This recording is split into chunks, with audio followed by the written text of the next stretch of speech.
What's up guys, DK with Corbin's Archery here in Lubbock, and today, arrow wraps.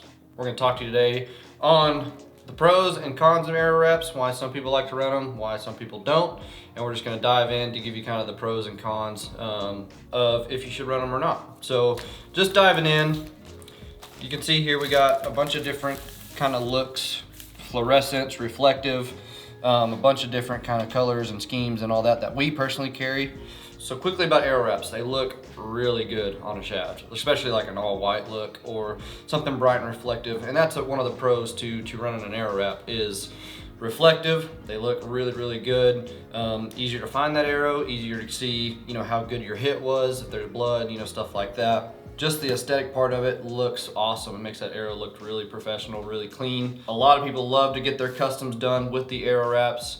I will say this on the con side of the wrap, however, though, it can be costly. I personally don't like to run them throughout the year. Maybe on a special hunt, I'll put some on just for look's sake. Personally, I don't prefer them just because it's an expensive, wrap to go on. Plus you got your 3 fletchings, and then if you're shooting a lot and you're hitting arrows, and if you nick a vein, nick a wrap, whatever. If the vein is messed up just slightly when it's fletching or when you're shooting, you have to start all over. That's 3 more veins, that's another set of wraps. I mean, it can be costly, but it does look really clean. Mainly the reason I don't prefer to run them is it adds weight to the wrong end of the shaft, in my opinion. It looks really good, I can't stress that enough, but I want that weight to stay focused on the front part of the shaft to keep mine around 12 to 13% FOC. That's what I like to run. And adding a wrap on the back end can help get my balance point exactly where I want it, but it's taken away from the front part of the shaft, which is where I want that weight and where I want that focus is at.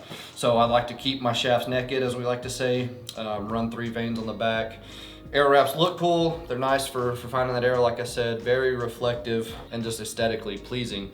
It's up to you guys on whether you like to run them. We have them here. They look really good. And if you just shoot a lot like we do, then it might not be worth spending because you might nick the arrow. But then again, you could set a dozen away just for hunting purposes and then shoot your practice dozen. Then when you're ready to go hunt, you got your really good looking arrows with your wraps on them. If you have any questions about wraps or you want some on some customs arrows, give us a shout, message us on Instagram, call the shops. We're happy to fletch them up to you and send them out to you that way. They look really clean. It's just up to you if you wanna run them or not. So thanks guys.